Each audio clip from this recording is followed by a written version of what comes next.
Wonderful. Looks like we're live. So good day, everyone. And thank you for joining us for another engaging episode of Tech Canada's Deeper Insights webinar series. I'm Mark Johnson, the Director of Brand and Business Development here at Tech Canada, and I'm thrilled to be hosting this webinar.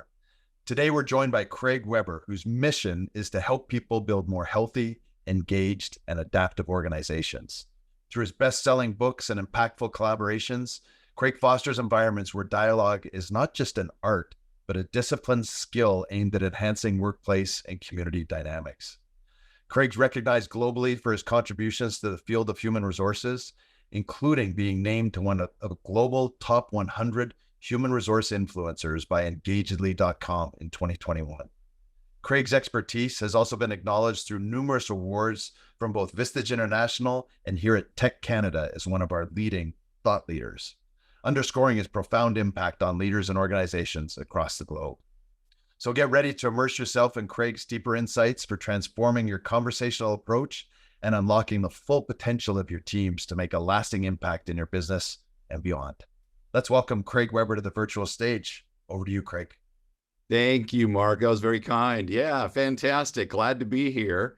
I have been speaking to Vistage and Tech Canada groups now. Last month, it was 25 years, so a quarter of a century, which makes me feel quite old. But it's an audience I love and I have a lot of experience with, so this will be fun. And as Mark mentioned, I've written a couple of books, Conversational Capacity and Influence in Action. And I help people and teams improve their performance by treating dialogue as a discipline. And Mark mentioned this. And so I want to talk a little bit about that. And while I help people, teams, organizations, and projects, since we're talking here at Tech Canada, I thought we'd focus in specifically on executive performance.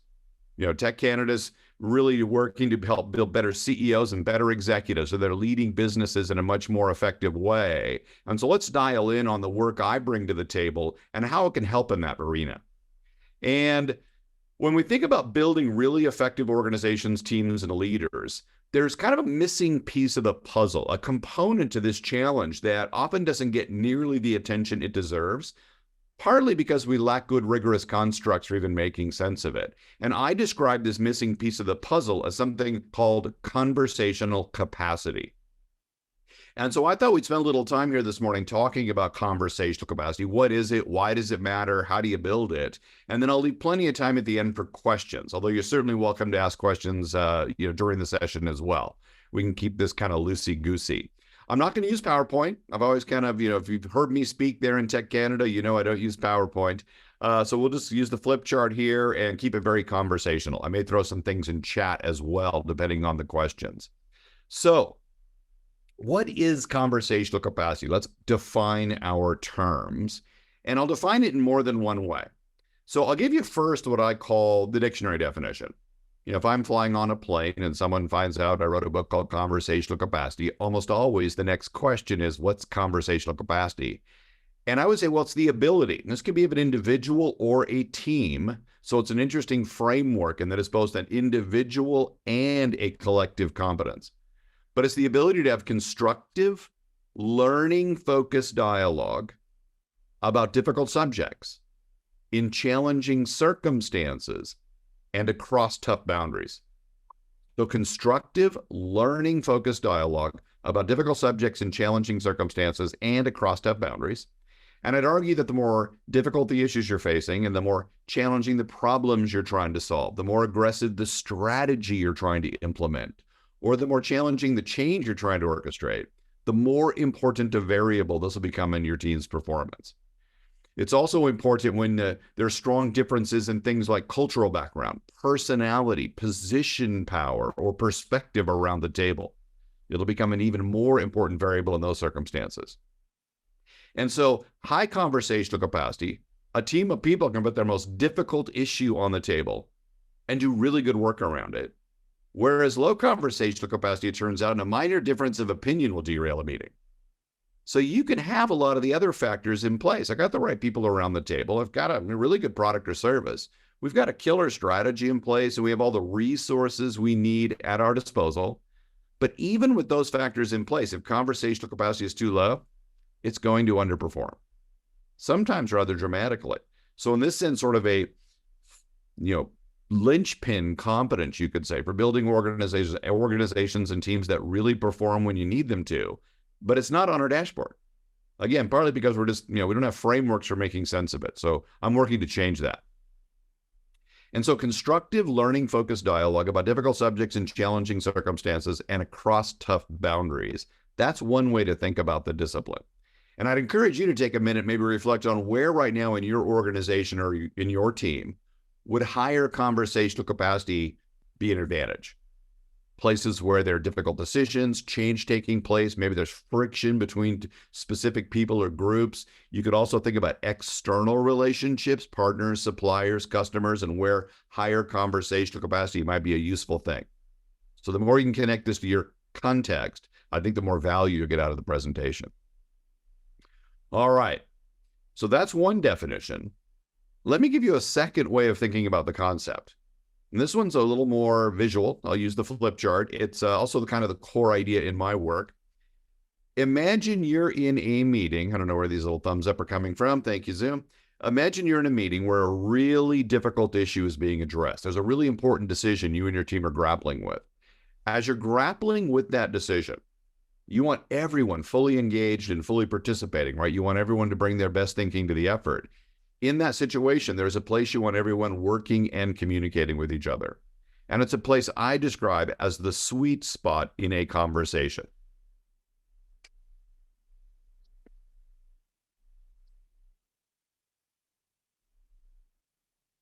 There it is, fancy. And the sweet spot's that place in the meeting where things are open, balanced, constructive, and learning focused. Or another way to think about it, the sweet spot's that place in your meeting where you don't just have a lot of smart people around the table. It's the place in the meeting where you're able to get full access to their smarts. Those are two different things. And I see a lot of leaders clearly focused on the first part of the problem, get the right people around the table, or as Jim Collins would put it, get the right people on the bus. But there's the second part of the challenge. It doesn't matter if you've got a lot of smart people around the table if you can't access their smarts when you need them. And so the sweet spot is where you get the best of both worlds. You got a lot of smart people around the table and you have full access to their smarts. Here's the challenge. Yay, balloons. Here's the challenge. What tends to happen under pressure, we'll talk a little bit about why here shortly, is that people and teams begin to trigger out of that sweet spot.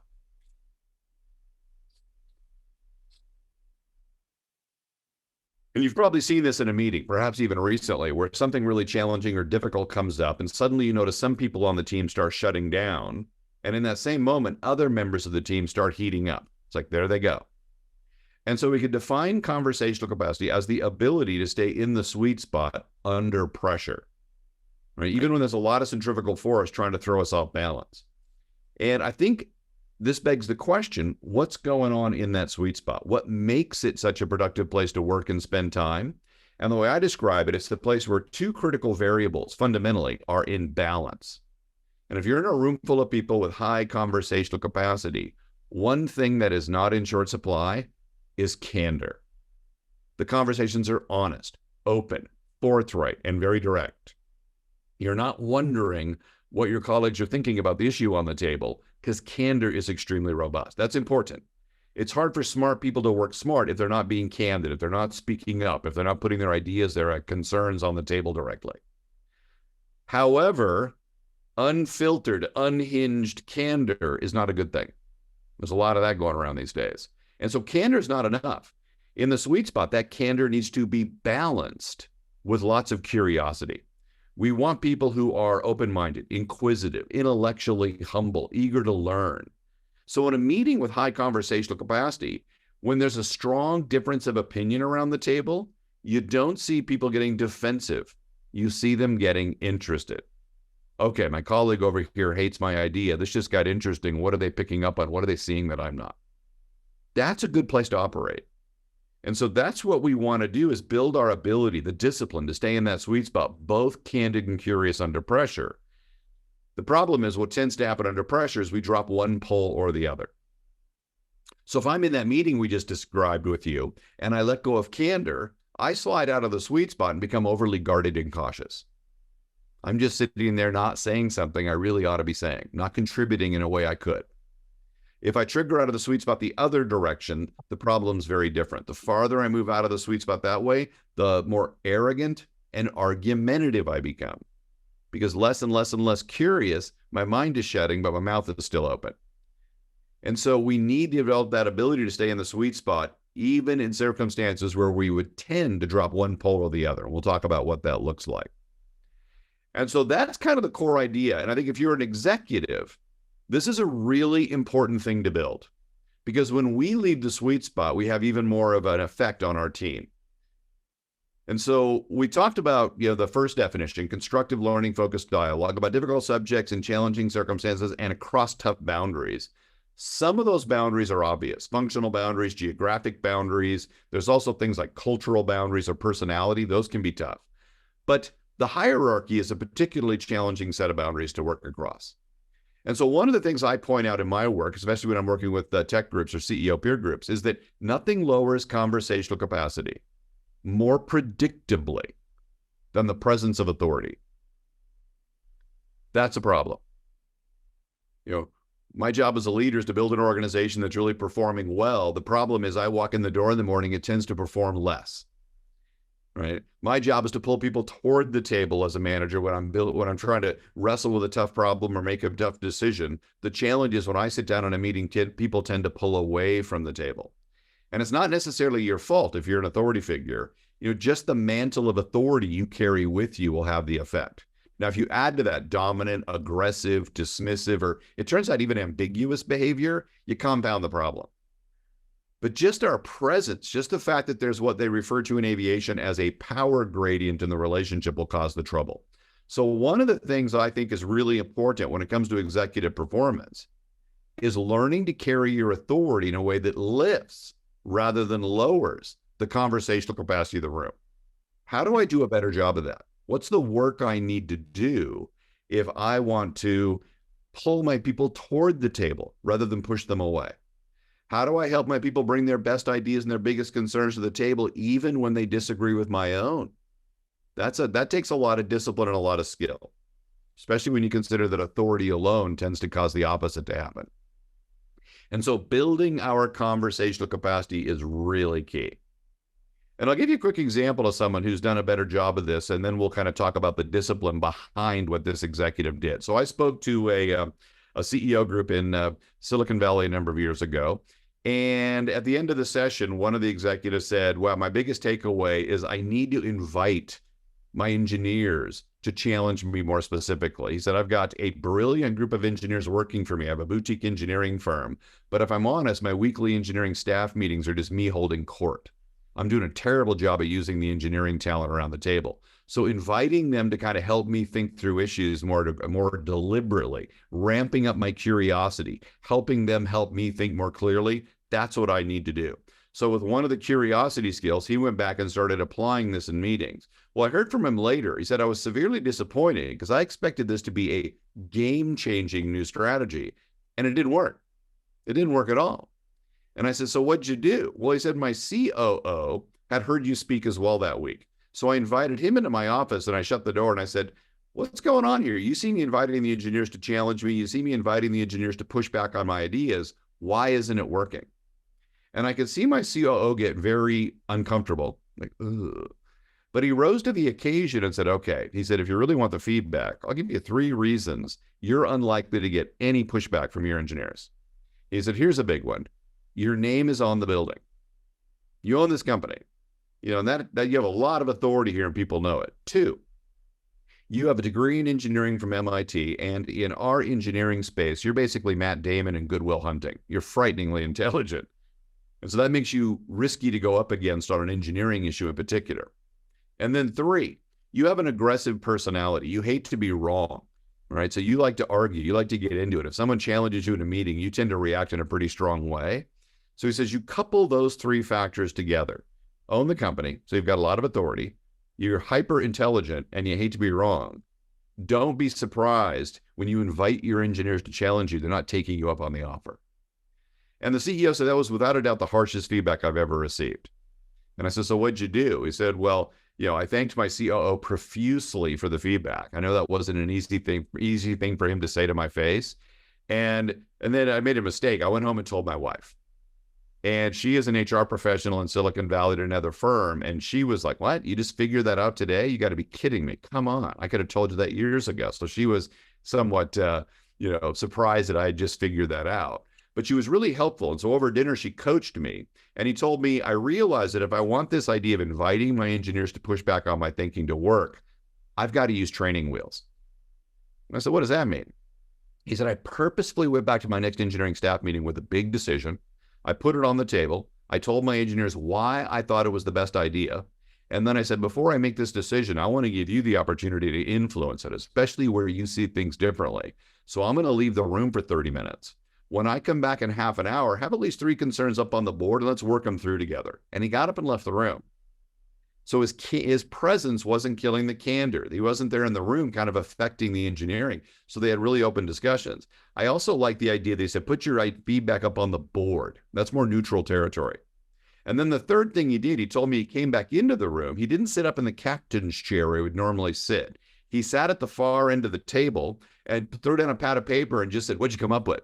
He said, I listened, Craig. I asked questions. I took a ton of notes. I couldn't believe how much more valuable that meeting was. You got to be kidding me. My team does this. So I began doing this as a matter of course. Anytime I needed input from my engineers to help them help me think more clearly about an issue or decision, I would get out of their way. I'd leave the room.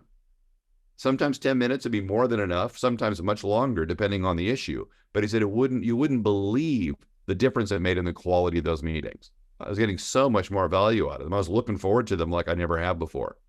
He said, I did this for quite a number of weeks. And then something funny happened. He said, one day I got up to leave my meeting and one of my senior engineers said, look, we talked about this as a team. You don't have to leave the room. There's the conversational capacity in that team going up. And once these engineers realized, not only will you not get in trouble if you challenge the boss's thinking, I think he likes it. He expects it. He wants it. Suddenly it's not so risky to do. So a great way to kind of ramp up that psychological safety, begin to show that, hey, when you push back on me here, not only will you not get in trouble, I find it useful. I can incorporate your input into my decision-making. So that's an example of someone who's taken the ideas and the conversational capacity discipline and tried to change the way they're interacting as a leader with their team. And so that's a quick example of someone doing it. The question becomes, what are they doing? How do you build your conversational capacity? And there are 3 domains of practice. I won't draw a Venn diagram on the board here, but you can imagine 3 overlapping circles. There's an awareness component to the discipline. There's a mindset component, and there's a skill set. Or another way to think about it, there's an emotional aspect of the work we need to do if we want to build our conversational capacity. We need to be more conscious of when our defensive emotional reactions are at risk of knocking us off balance. There's a cognitive component. I need a really sharp, clear focus on what matters in the conversation. And then there's a skill set, the actual behaviors. How do we make sure our mouth aligns with our mindset? Doesn't matter if you got a lot of goodness going on up here, if what's coming out of your mouth doesn't reflect it. So we'll talk about each real quickly. And again, I'm going to leave some time at the end here for questions so we can explore this in more detail if you like. But the awareness part of the discipline. Staying candid and curious under pressure is a very simple idea in concept. Turns out in practice, it's one of the more challenging things we'll learn to do in life. And it's for a daunting reason. Human nature works against us here. Turns out we are wired emotionally as human beings to go sailing out of the sweet spot in the very circumstances we most need to be working there. If we're talking about a fairly casual, routine subject, it's pretty easy to stay candid and curious. But when it's something really important, people care passionately about the outcome. They're really smart, and they don't see things the same way. That's when you need your team in the sweet spot, and they're going to struggle to stay there. And so part of the discipline is learning to recognize when we're being hooked by our defensive emotional reactions so we can choose to act in a more intentional way. That's where the heavy lifting comes in. We're not going to stop being triggered emotionally. That'll happen the rest of our lives. But someone with high conversational capacity is able to recognize when their balance between candor and curiosity is at risk and to act in a more intentional way to stay in the sweet spot. That takes work. And one of the defensive reactions that often kicks in is a strong need to what we say minimize the level of negative emotion, tension, discomfort, or risk in a conversation. I want to give someone some feedback to help them improve their performance, but I don't want to hurt their feelings. I don't want to damage the relationship. I don't want to look like a jerk. And when that need to minimize the tension, the risk, or the discomfort kicks in, I can often start watering down my point, sugarcoating it, or even covering up my feedback, not putting it on the table when I should. And I worked with an executive, a CEO here in Los Angeles a number of years ago, who said, I grew up in a family where we avoided conflict like the plague. I'm very conflict avoidant, highly introverted. And he said, so giving feedback to my team is really tough. But he said, I kind of figured out a workaround. He said, whenever I've got someone who needs feedback, let's say I've got an executive who isn't delegating as much as they should, rather than sitting down and having an uncomfortable conversation about delegation, what I find useful is to just start sending them through email articles from Harvard Business Review or MIT Sloan Management Review on delegation. And as I get to avoid the the unpleasant conversation, just give them the feedback that way. And I asked the executive, okay, that I understand that. Let me ask you this: do they always understand when you're sending them these articles that it's a form of feedback?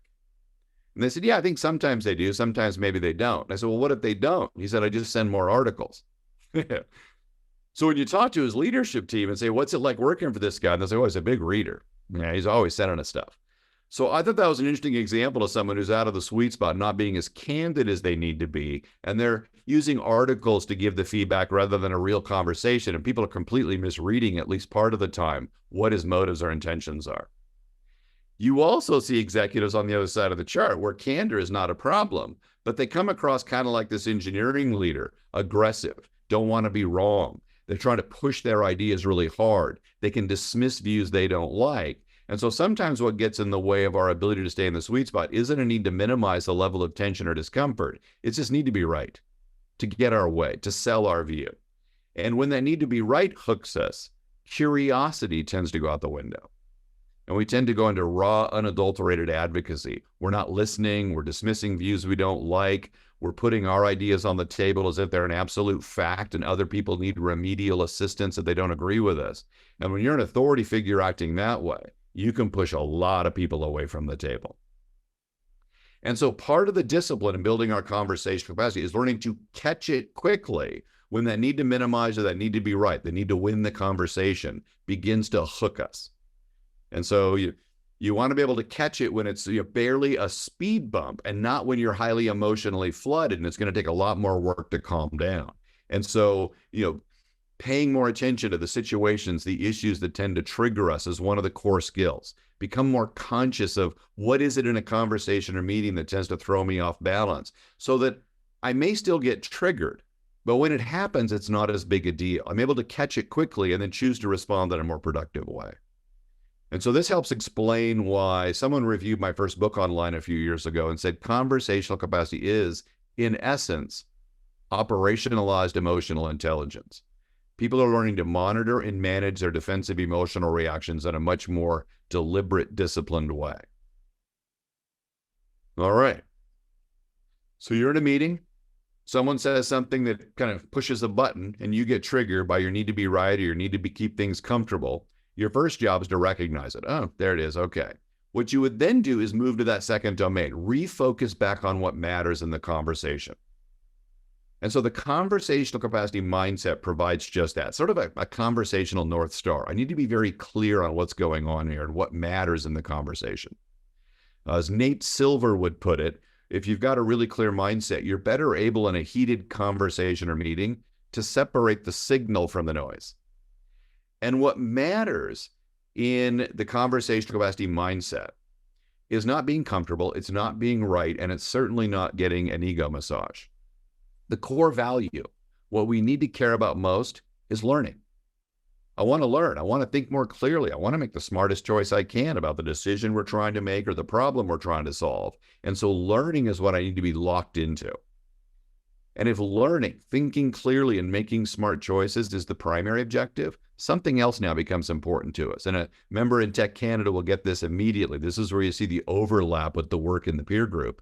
And that is we place a premium on the goal of exploring and integrating a variety of perspectives to expand and improve our thinking.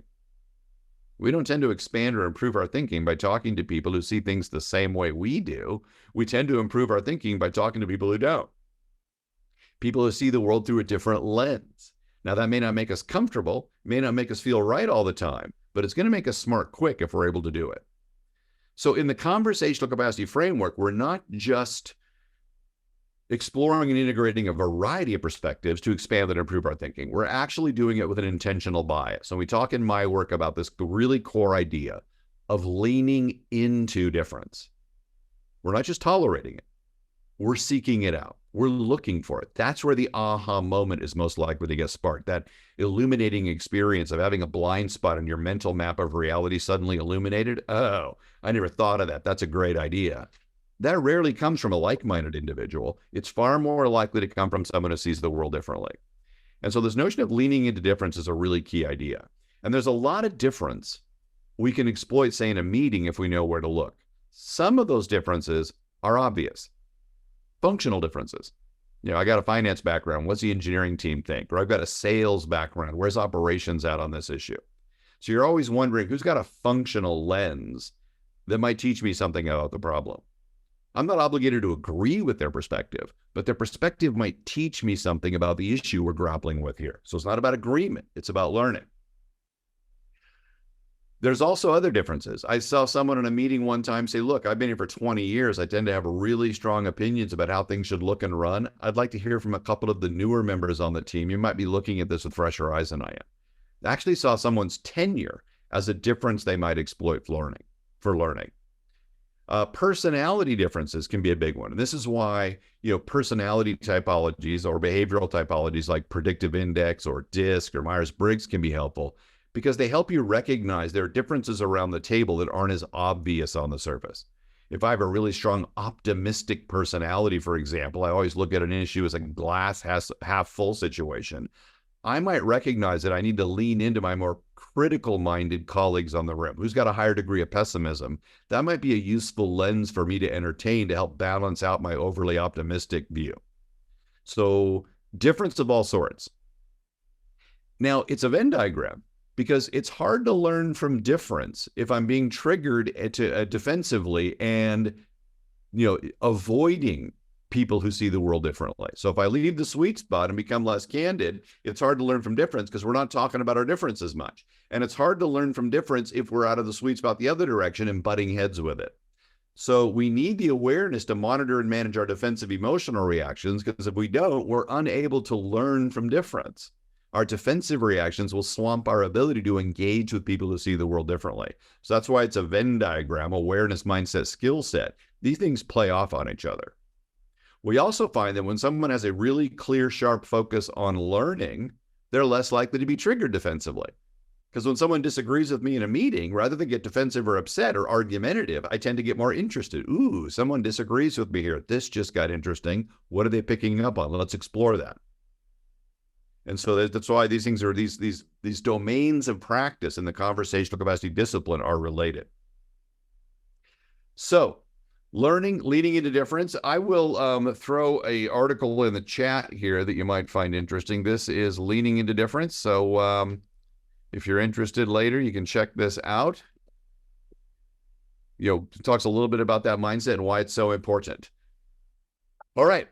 One more domain of practice. We're almost there. And then a few things to say, and we'll open this up for questions. The skill set. We need the ability to align our mouth with our mindset. And so we talk in the conversational capacity discipline about 2 candor skills and 2 curiosity skills. On the candor side, we want people to put out their view in a clear, direct way and then explain the thinking behind it. So we talk about long division homework. You can't just say you don't like an idea. You got to show your work. Like, I don't like this idea. Let me show you why. Or I think this is a better way to move forward on this problem. Let me give you a little background as to where I'm coming from. So you see people being more rigorously and responsibly candid by not just stating their position on the issue, but showing the underlying thinking behind it. We're trying to get ideas out of one head into the other. So it's a way to structure the candor in a way that fosters more. Oop. A little background noise there. Click. So that's kind of the candor skills. But what's really important, don't see the article. Got it. I'll repost that. So hold on. We'll give me a sec here. So I'll make sure to put it in there. everyone. There we go. Boom. It went to the host. So, the curiosity skills, though, are the ones we want to focus on here, because as a leader, your authority, much less your behavior, has the ability to shut people down pretty quickly. They start moving out of the sweet spot, becoming less and less candid. We need to figure out a way to pull them back, or at least encourage them back. We can't force it, but we can encourage them. It's unreasonable as an authority figure to sit at the table, tapping your toe, looking at your watch, waiting for your team to rejoin you in the sweet spot. We need to recognize that our authority, our position power, our expertise may be one of the primary reasons they're not in the sweet spot, and take more active responsibility for countering that effect. And this is what that engineering leader in Silicon Valley did, began trying to take more responsibility for the effect he was having on his engineers. And so there are two curiosity skills. And one is, we can't just sit back and hope someone will point out a flaw in our logic, in our thinking, in our analysis, in our decision-making. We need to invite them to do it. We need to encourage them to do it. So we talk about treating your perspective more like a hypothesis, less like a truth. And so we invite people to push back on our ideas. Look, I've laid my view on the table. I've explained it in a clear way, I hope. Help me out here. What am I missing? What are you seeing that I'm not? A former shuttle mission commander at NASA who liked this framework would say, if I've got a blind spot about the decision I'm trying to make here, somebody please help me to see it. Or I watched someone say, I like this one, we're not moving to the next topic on the agenda till I get at least 3 concerns from the team about what I just suggested. So we're not just sitting there passively hoping someone who sees a problem with our current analysis points it out. We're trying to find ways to encourage them to help us think more clearly. And so I'm going to leave the room for 30 minutes. When I come back, I'd like at least 3 concerns up on the board, and we'll work them through together one at a time. We're trying to make it easier for people to push back on our thinking so they can help us think more clearly. So treating your view like a hypothesis, not a truth, really important. And then we need to be more actively interested in the views of others. Again, we can't just sit back and hope other people share their views. We may need to take a little more responsibility for trying to encourage people. So we want to genuinely inquire into the views of other people. And so if someone blurts out a view, I don't think that'll work, but they don't do an adequate job of describing their thinking, we can invite them to share their thinking. Listen, Craig, you're obviously having a strong reaction to this idea. I'd love to hear a little bit more. Can you give me an example of why you don't like it? What are you seeing the rest of us are missing? So you're actually helping me get my view, my idea, my perspective on the table in a more rigorous way. You're helping my perspective get more traction than it might otherwise get. If I am waffling on, blah, blah, blah, blah, blah, but my overall position isn't clear, it's not clear whether I like an idea or not, you might invite me to clarify my position. Hey, Craig, you've been talking here for a few minutes, but I'm a little confused. Do you like this decision or do you not? No, I do not like it. I think it's a bad way to go. Oh, that's helpful. Thank you. And then if someone is not participating in a meeting, maybe there's been a really good discussion around an issue, but a couple of key people on your team haven't chimed in, you can invite them into the conversation. Try to pull, if you will, their views into the decision-making. So you might say to someone, look, we've been bouncing this issue around for a while, but we haven't heard from you yet. I'd love to get your take on the idea. Given what you've heard from your colleagues, where are you at on the decision? What do you think we should do? So you could help an idea or a perspective that might not see the light of day get into your conversation and get into your decision-making. And so someone with high conversational capacity isn't just putting forward their views and ideas in a way that opens up the conversation and doesn't shut it down. They're working just as hard and sometimes even harder to get the views of others into the conversation in a clear, lucid way. And I think that's the real trick here. How do I create an environment where the dialogue is open, it's balanced, it's candid and curious, and I'm using my views and perhaps even my authority in a way that opens up the conversation so we can wrestle with issues and make really smart, really informed decisions? That takes practice. Our defensive emotional reactions take a lot of work to become, if we need to become better at recognizing those, it takes a lot of practice. The beautiful thing is the workplace provides lots of practice space. I need the ability to stay focused on what matters. Keeping learning in the driver's seat is tougher than it sounds. And then what are the muscles I need to strengthen? For some of us, those candor muscles may need a little help. For some of us, those curiosity muscles may be the things that need the help. And for some of us, it may be, a little of both, depending on the circumstance. That's usually the case. It's not just one or the other. It's what are the skills I need to strengthen? So I'll just wrap with a couple ideas here, and then we'll open this up. There's another article I'll throw in the chat on the diversity bonus, an interesting look at leaning into difference through Dr. Scott Page's work at the University of Michigan and how conversational capacity aligns with that work. So I think if we want to build better organizations and teams, we've got to become better human beings, less driven by our base emotional impulses and driven more by the higher aspects of our humanity. The muscles, ideally, we're strengthening in the workplace day by day are things like candor, courage, curiosity, humility. And those are the muscles we ought to be trying to strengthen. And rather than driven by ego, we need to be driven by purpose. What's the problem we're trying to solve? What's the decision we're trying to make? What's the change we're trying to orchestrate? And how do I participate in conversations and meetings in a way that supports that work? So it's more purpose-driven. And we refer to conversational capacity as a conversational martial art. And there's a risk in framing it that way where, some people might think, oh, that's great, martial art, let's go. I want to use this against my colleagues. But in this conversational martial art, our opponent's not other people, it's not the issue, it's not the context. It's our ego. And if we're going to do a better job of staying in the sweet spot, focused on learning, focused on helping people bring their A game to the enterprise, we've got to do a better job of taking our ego to the mat. I like that. Again, I think if we want to be better leaders, if we want to be better executives, if we want to build and lead better organizations, we've got to become better people. Less driven by ego, driven more by purpose, less driven by our defensive emotional impulses, and driven more by those higher aspects of our humanity. What Abraham Lincoln referred to in his inaugural address as the better angels of our nature. And so that's kind of what our work's about, helping people build, as Mark said at the intro here, healthier organizations and teams. Organizations that are good for people, good for business, no matter what business you're in, and good for the community. I like the idea that we can create a work environment where we send people out into the community at the end of the day who are better parents, they're better community members, they're better neighbors, they're better significant others because of the skills and the aptitudes and the competencies they're acquiring in the workplace. But it takes work. So that is kind of a high-level overview of conversational capacity, and I think how it relates to executive performance. What I'll do here is stop here and see if people have any questions.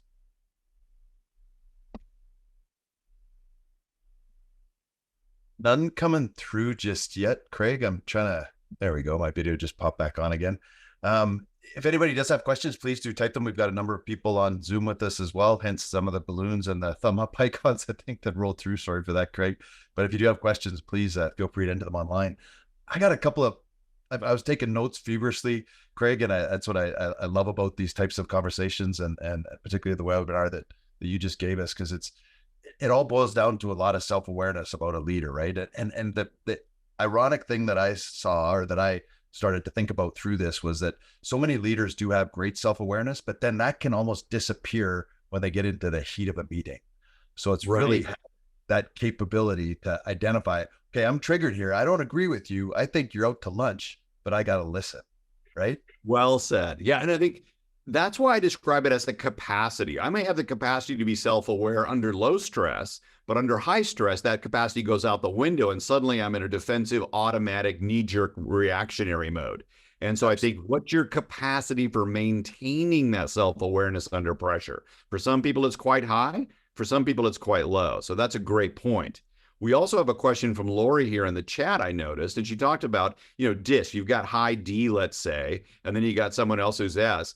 So one personality wants to discuss without all the facts versus the other that wants them to think and compile data. How do you manage that? I think that's a great question, and it happens all the time. That comes up a lot in my workshops. So I think low conversational capacity, Lori, and those differences present a real problem. They'll spark a lot of dysfunction, misunderstanding. They frustrate each other. They get even more triggered, and you'll often see them move farther and farther out of the sweet spot because they're kind of, bugging each other. High conversational capacity, and these two people actually see each other as allies.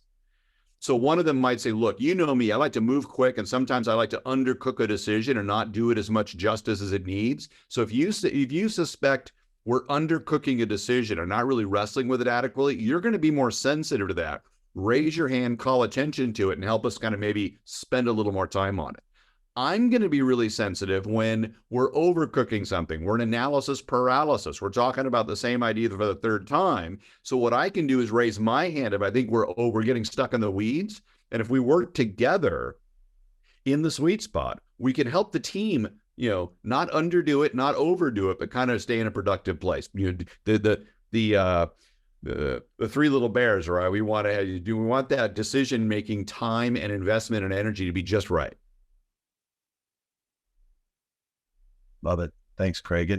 And yeah, and that becomes, I think, not only the individuals within the meeting's responsibility to be aware of how they're going to show up in conversation with them, but then the leader that's in that meeting as well has to understand that some people are going to react differently and try to, I was going to say appease, but not appease, but work towards those tendencies that those people have. Yeah.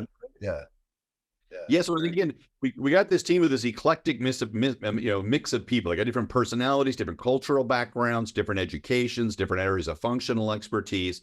High conversational capacity and all that difference is a strength. Low conversational capacity, it starts to cause a lot of trouble. So conversational capacity in some ways is kind of a pivotal variable that determines whether the differences in our organization are something we can use or something we're going to trip over.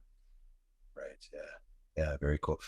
I can't help but think as you go through this too, Craig, sorry, that we could use this in so many different parts of society right now where we see that everything is black and white to one side of an argument, and people just don't seem to listen anymore. And that's, I think, what we were boiling a lot of this down to is the ability for people to really listen to others' opinions within the meeting, and then not react to them in a negative way, but react to them in a way of understanding and trying to learn, and then making their own conclusions based on that, right? Yeah. Well said. Yeah, it's funny. I've been doing work now for a number of years in several U.S. states, helping Republicans and Democrats engage in policy decisions more constructively. So we get members of the legislature in the room, Republicans, Democrats, House and Senate, and they actually, this idea of leaning into difference. I say, what if you could actually engage with people who have very different political views, not in the service of agreement? That may not even be possible.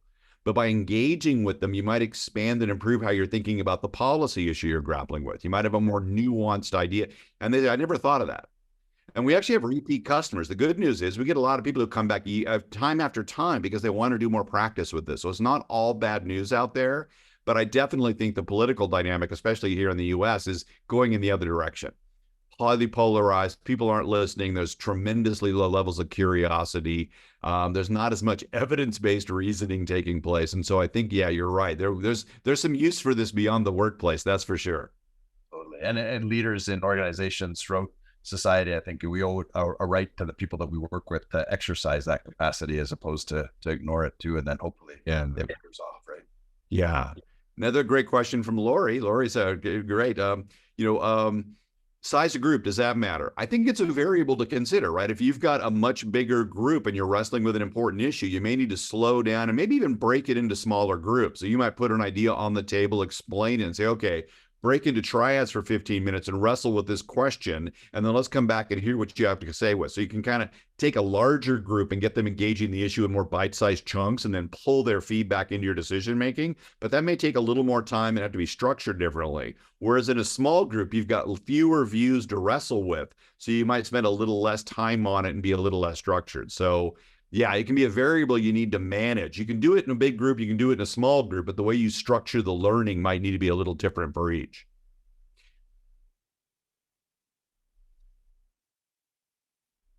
How can conversation be effectively cultivated in problem solving? Yeah, I think, again, it's a discipline we can acquire. And so what I try to help clients do is to set up a virtuous cycle where every time we've got to solve a problem or make a decision, we're using it to practice our conversational capacity. And then our strengthened conversational capacity makes it better. It makes the next problem or the next decision easier to address.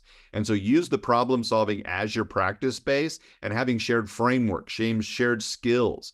We all understand the sweet spot. We all understand what it looks like to work there. And we're all putting in our personal work to get better at this. So I think that's a way to think about this. I talk about this is a conversational martial art. How do you turn the workplace into a dojo? Every meeting, every decision, every problem, every change, every time you've got to give feedback or even receive feedback, you're looking at it and using it as an opportunity for practice. I'll also throw in an article in here on conversational capacity and psychological safety, because we talk a lot about as an authority figure or as an executive, creating an environment where there's more, not less learning. I'm pulling people toward the table, not pushing them away from it. I'm trying to make my team smarter, not dumber. So this article talks about that. And the example I gave of the engineering leader, right, who left the room, that's at the end of this article. It's one of the case studies. But this might spark some ideas and about what this might look like in the workplace and how it reinforces other things we care about, like trust, engagement, psychological safety.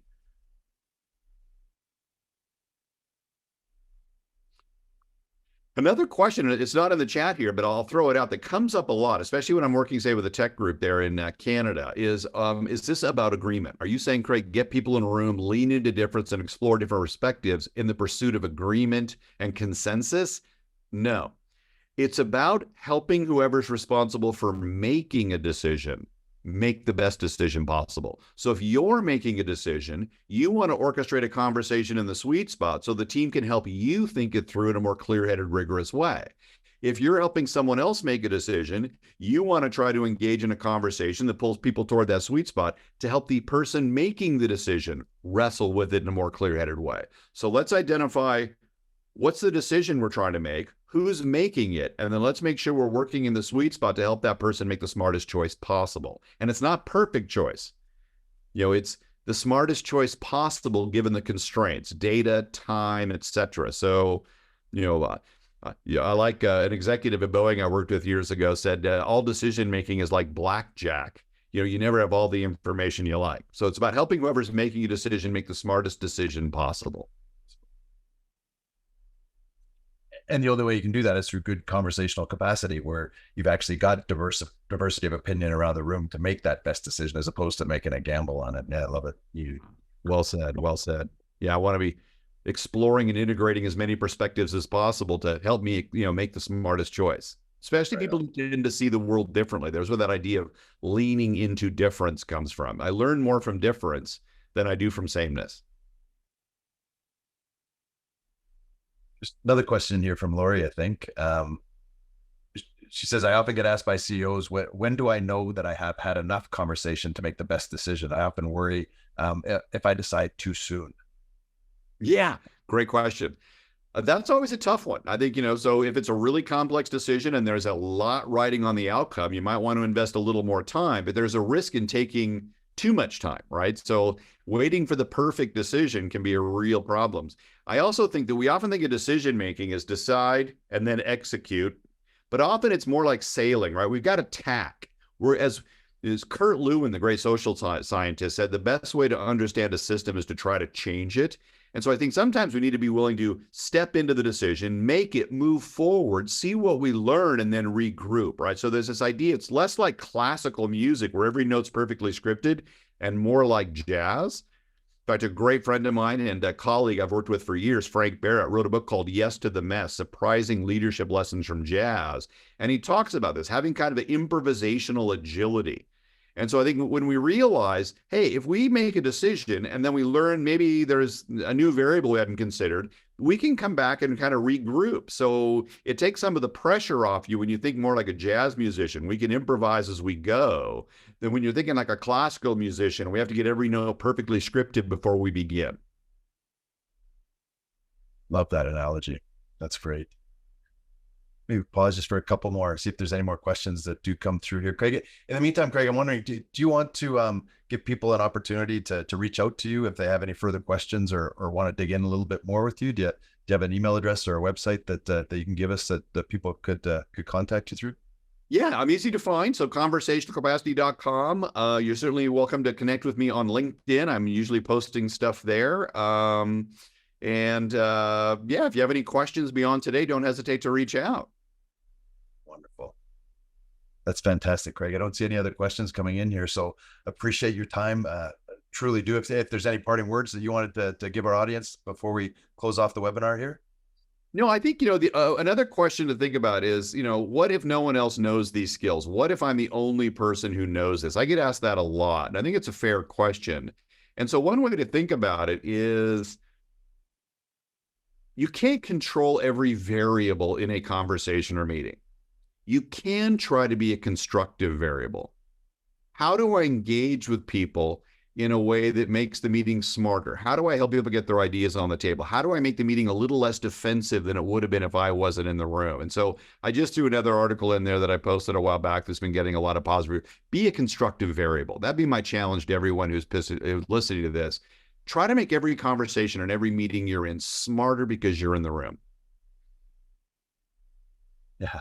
Instead of being the smartest person in the room, make sure that the meeting is the smartest thing that comes out of that room. I love it. Yeah. Question from Brenton there. How do you suggest starting someone down this journey? Well, there's a couple of books on the subject. Conversational capacity is a great way to introduce the ideas.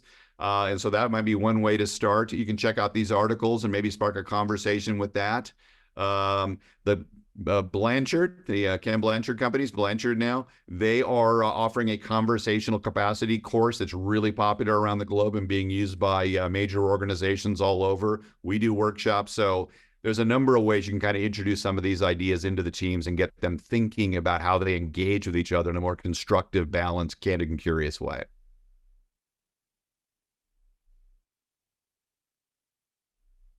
That was fun. Thank you. Yeah. Wonderful, Craig. Thanks so much for your time. Truly appreciate it. Oh, there's tons of great things for people to take away here. A reminder to our audience too that this session has been recorded. It will be posted up on our website and our YouTube channel here shortly. If you would need to go back and reflect on it with your teams or for your own personal knowledge again. And Craig did give us some great insights and as well ways to contact him. So please do take advantage of that. And thank you a ton, Craig. Hey, Mark, thank you. And again, Tech Canada has been a real partner in helping these ideas kind of expand and grow over the last 25 years. So it's fun to spend a little time with you all there. Wonderful. Thanks, Craig. Appreciate you.